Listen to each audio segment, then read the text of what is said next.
Hey, what's up, Reg? Hey man, dude, Newcity is awesome, man. I love it.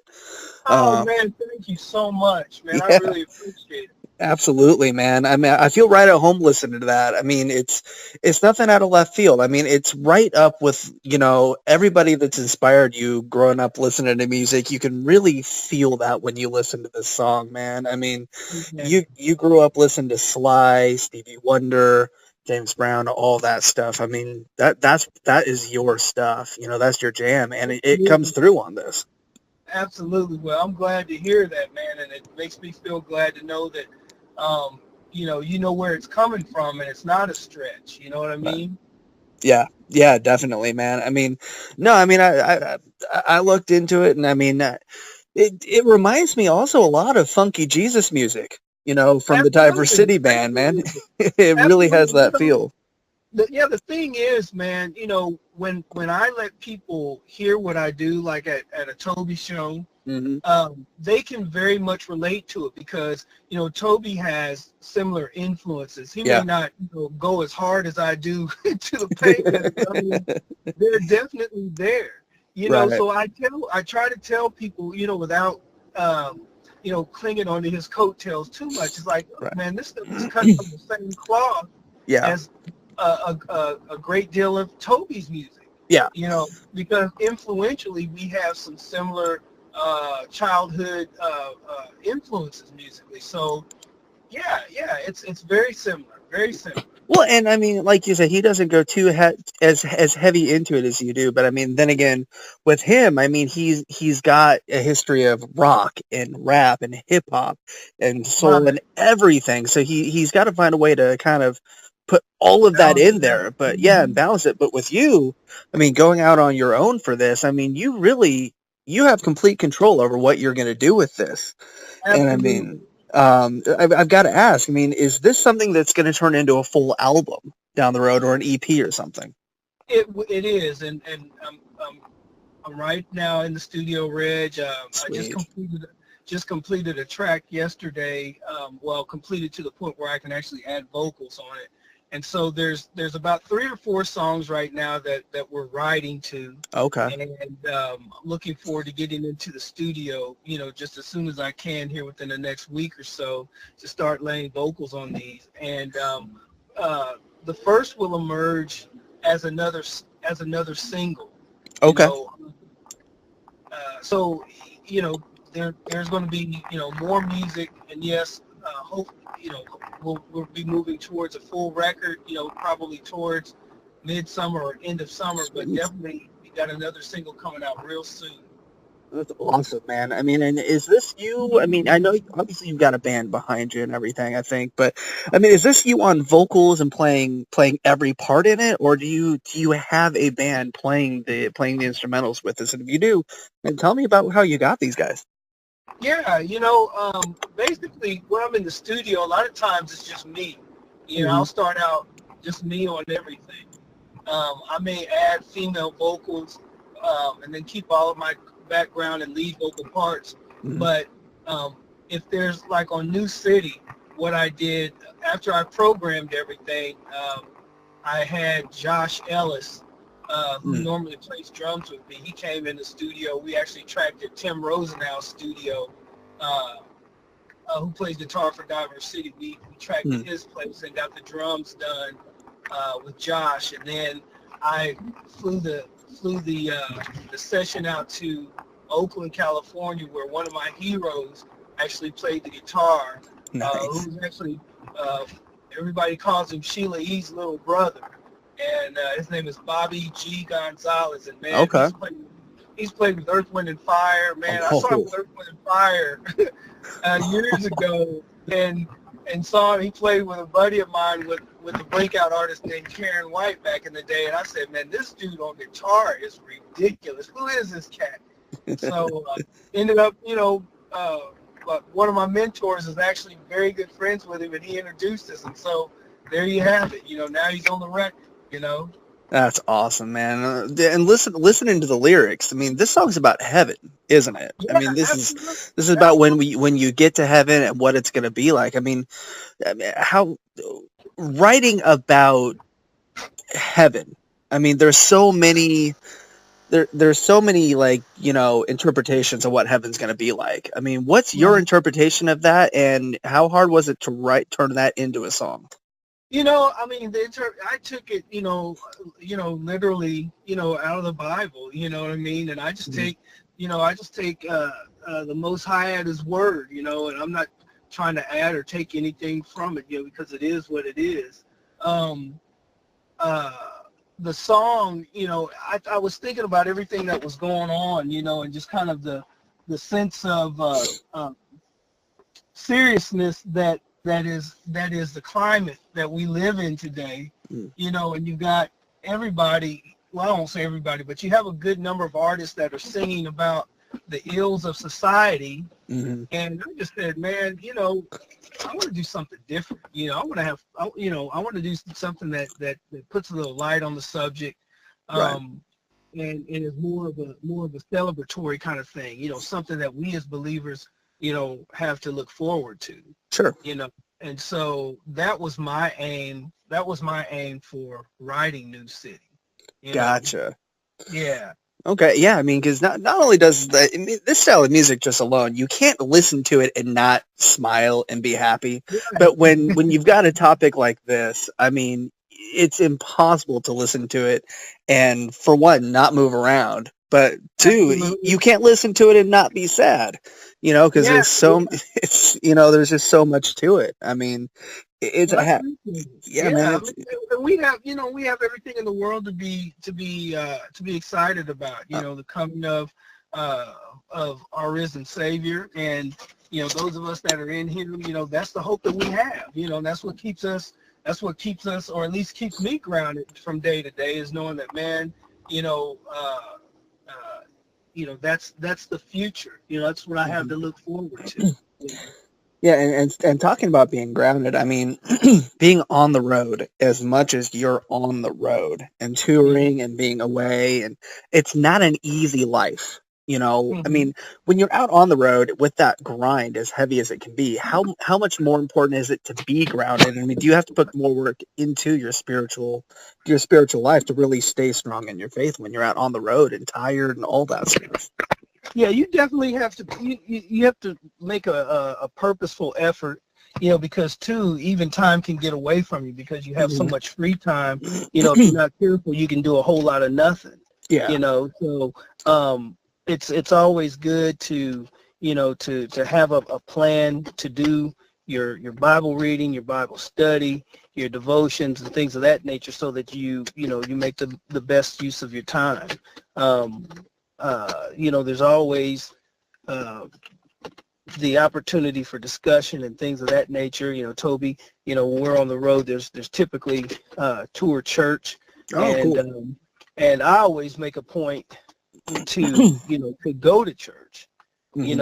When I'm out on the road, I'll just I'll find a church to go to and just go. You know, Okay. yeah. That's cool. Um, and I know that Winter Jam does that, I think. And I know they did it for a while, is they have Jam Church, where on Sundays I've Hmm. talked to a couple artists where they talk about on Winter Jam they have Hmm. a tour church service, on Sundays that Hmm. you can go to if you want and all that stuff. Right. I think that's really cool, Right. you know and I want to talk a lot about you just signed a deal with basically Universal Music Group and all that stuff, the professional group and everything. Hmm. Man, how cool was that to really sit down and get that done and have that, you've been with Toby for so long, you're finally going out on your own, and now you got this deal in front of you. I mean, how much does that help you, and how important is that for you? It's awesome because the professional group, actually, Terry Harvey, he's a gentleman that I've known for a number of years, but never had the opportunity to work with him in this capacity. And he approached me. I was on tour. Well, no, let me tell the story how the story goes. We were on tour, and we were watching a documentary, and the documentary had to do with Michael Jackson's Hmm. unfortunate death. Yeah. And I'm looking at the screen, and I see this guy in the screen. I said, "Man, that's Terry Harvey," and I had no idea that he'd been working with Michael Jackson. And so I knew, he's based in Tulsa, Oklahoma. So when we got to Tulsa at the BOK Center, I reached out and had him come down to see what was going on. He didn't know what I had been doing all these years, and he kind of looked around, saw all the buses and trucks, and I took him in. He saw all the production and everything, and then after all that was done, we said our words, and he went on his way. About maybe a week and a half, 2 weeks after that, I get a call. I'm sitting at a coffee house doing some reading. I get a call, and he was like, "Hey, Todd." He's like, "It's Terry." I was like, "What's up, Terry?" He's like, "Man," he was like, "Look," he said, "I see what you're doing. I'm checking you out online, man." He said, "Let's do something." And I said, "What are you talking about?" He said, "Man, I got a situation at Universal I'd like to plug you into." And I was like, "Look, man," I said, "don't be messing with my affections, man. It's all we do to think about, getting these deals and being able to do our music." And he was like, "Man, I'm serious." He asked me my email address, and he told me to look for some documentation come through in the email, and I did, and there it was, and man, we've been rolling ever since. That's so awesome. it's one of those things that it didn't happen overnight. Right. But when it happened, but when the situation came about, it happened just like that. I mean, I took him at his word. I got contracts in the mail and intention letters in the email, and so it was all good, man. So I'm very honored to be a new artist on the professional groups artist roster. Yeah. With UMG Caroline ILS, man. It's great, man. That's awesome. And you're still going to be continuing on like Toby and Diversity and all that stuff full time too, right? I'm be on that bus till the wheels fall off. You've been on it since basically 16 years, almost since the beginning of it. So 17 years. No, yeah. Since the beginning. I was with Toby, as he was still honoring DC Talk dates. Right. So, I was doing that duty, plus the Diverse City stuff for a little while, and then, when he, was doing all of his own shows, then absolutely I was right there, right in the beginning, man. Right in the beginning. So are there any songs from back then? Because, I mean, I've been following, I think I saw you guys 5 times on the Momentum Tour, I think. So I've been following since the beginning. But, I mean, are there any songs from back then that you kind of wish you could still play live that you didn't get to? Or, I mean, I miss Momentum, man. Absolutely, man. There's a gang of songs that I wish that we still played, man. It's, but, time marches on, and, it's time for a different situation. So right. We got to do different stuff. Right. So, I mean...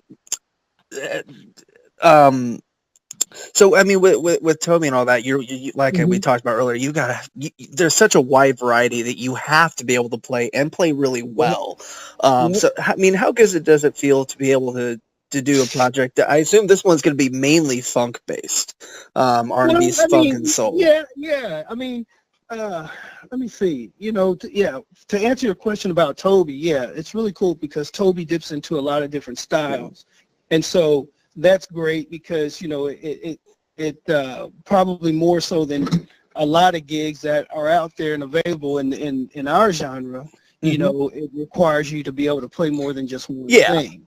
Yeah. And it allows you to express yourself in a number of different ways, whereas if you're just playing rock, that's all you're playing.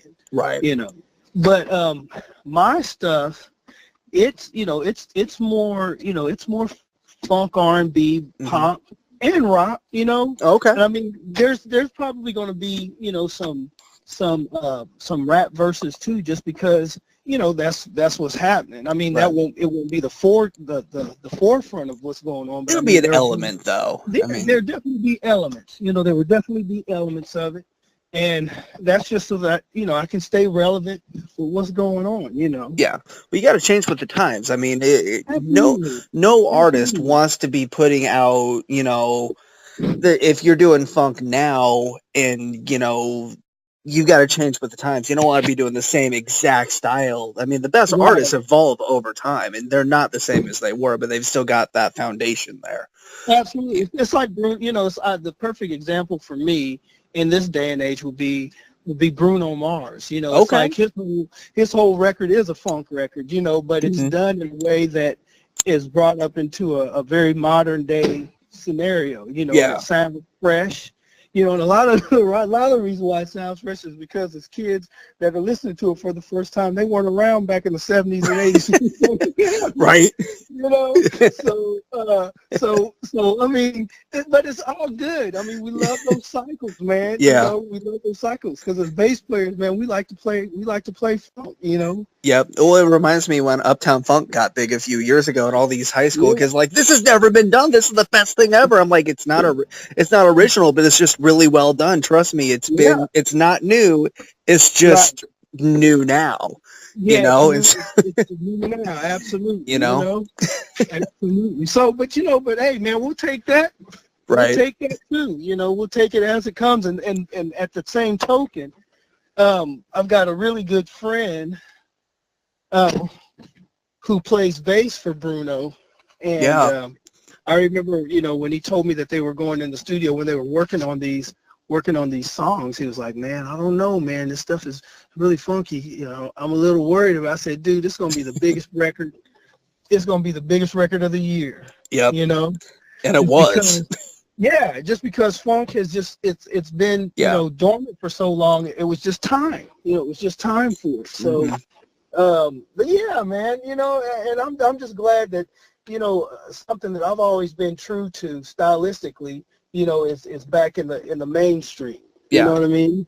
Definitely. And I mean, how long, I mean, with how busy you are of most of the year, I mean, how long have you really been working on Newcity and this project? Well, you know, it's like I do it in spurts, man. You know, I do it when I can, you know, but I mean, Newcity, you know, I finished that sometime last year. Okay. And you know, I've got music that is still, you know, that I've still been writing. You know what I'm saying? And so, you know, I will continue, you know, just writing music to release. You know, just writing new music to release. Right. So with me, it's really not about a deadline or whatever. Shoot, man, I'm just gonna write. You know, I'm just gonna write and just write from my heart and just make music that's relevant to what's going on. You know, as a believer. You know what I'm saying? Right. So, Right. One thing I always like to ask people, do you have a favorite scripture? man, It's a yes, tough one. I do. It's a tough one. No, let me think. It's Paul quotes. I believe it's the beliefs in Romans. He talks about no, it's not in Romans. Hang on. Philippians, what is it? Philippians 4:19. Pressing toward the mark of the high calling. I should have that one. I should have that just really dialed in. Right. But that's it. It's pressing toward the mark of the high calling. You know. Okay. And Mine's I believe that's Philippians 4:19. that sounds right. Yeah, mine is Galatians 2:20. I've been crucified with Christ. Is one of my favorite ones. I don't know why that just always spoke to me. Right. Well, I Um, always seen life, you know, like Paul did. He talks about it being like a race, you know, and it okay. not being given to the swiftest, but the one that endures to the end, you know, and that's what it's been, man. I mean, you know, at least for me, my life has been like a marathon, you know, and you know, I'm learning things as I continue to live, and it's one goal after another, you know, and as Right. long as I don't faint, I know that I can complete the task, you know. So I Right. like looking at it like that, you know. Right. One thing I wanted to ask you about, it's not Newcity related, it's not Diversity related, but I've been following you online, and on May 9th, there's a Purple Rain event coming up that you're going to be taking part in. Tell me about what's going on with that. Yeah, you know, I mean, that is something that, you know, for me as a musician, you know, and I have to couch it like that because, you know, I don't want to well, here, I'll just say it like I need to say it, I guess. You know, Prince, for me, was one, next to James Brown and Sly Stone, was one of the baddest musicians to ever do the thing. You know, Yeah. you know, I'm talking musician. I'm not talking, you know, Christian or mainstream, whatever. I'm just talking about pound for pound, talent for talent, just an artist, you Yeah. know. And for me, you know, growing up, his style just resonated with me, you know. Just his way of playing bass, his way of approaching the bass, you know. I mean, he had the same mentors that I had, you know. So this May 9th concert is just a way to you know, play some really cool music, you know, and with some really killer musicians, you know what I'm saying? And Yeah. just be able to, you know, just be able to play those songs, you know, that were such an influence, not only on my style, but, you know, the guys that I'm actually playing with, you know, we were all big fans of Right. Prince, you know what I'm saying? So it's just, man, it's just really cool to be able to dive back and you know, take music of an artist that you really enjoy, you know, or that was really influential to you, and just, you know, kind of honor them and play their music, you know? Well, I mean, there's a select, like a handful of artists through time that could get away with playing any style of music and not get heavily really criticized for doing something that isn't quote unquote in their genre box, kind of. You know, he could do rock, pop, dance, soul, R&B, anything he wanted to do. You know, Right. Michael Jackson was the same way, you know, Right. anything, you know, on the same record sometimes. Oh, And nobody cared because it was Prince, you know. Yeah. You know. Well, it was Michael, and it was brilliant, you know. Yeah. And I always gave the edge to Prince because Prince played the instrument. Yeah. And wrote the range, you know, whereas Michael was more of a vocalist entertainer, you know. Yeah. You can't knock that either, you know. He was a what I mean? great performer and a great showman. But he had a great band behind him too. Oh my gosh, yeah. Prince could go out and do a solo and just blow your mind and blow the roof off the place just by touching the guitar or the bass or anything. It didn't matter. Right. You know. But man, dude, Todd, this has been absolutely amazing. I'm glad that you wanted to take time to talk to me and that you did. And Newcity is, if this is any sign or clue of what's coming with the final product down the road, I think this is going to be so good. Hold on, you know. I mean, because I'm approaching, you know, the music that I'm going to release. I'm approaching it very unapologetically. You know, because I've always been a fan of music. You know, I was a musician before I really understood lyrical content. Right. You know, so I have a lot of help where it comes, you know, lyrically. But that's great. You know, I actually use Sean Locke. You know. Yes.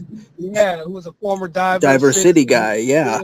Who's doing his own thing, and then a young lady by the name of Lakeisha Allen, who I met here in Nashville, who's a very good songwriter. So I'm leaning on strengths of others that I feel are better than me, you know, to produce the best product that I can. But absolutely, man, I am so excited about the new material coming out this year. All I can say is just hang on and keep looking for it, man.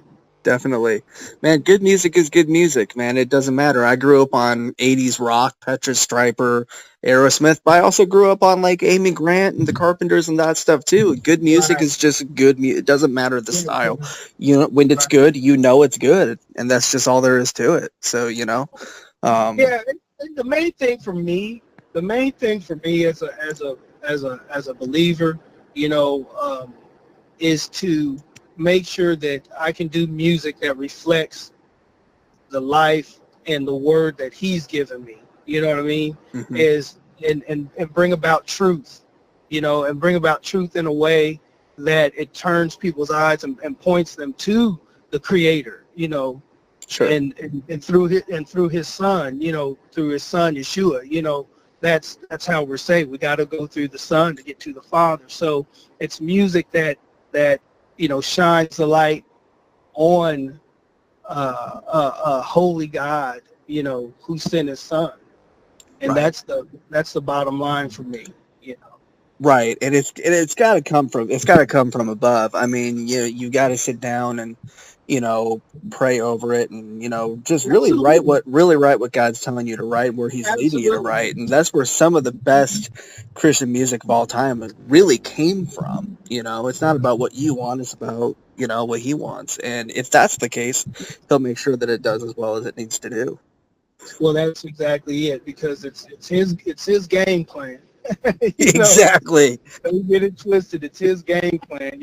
I'm just glad to be able to, be on the team and get to put my hand on the ball every once in a while. He's the coach. You're just the quarterback. Yeah.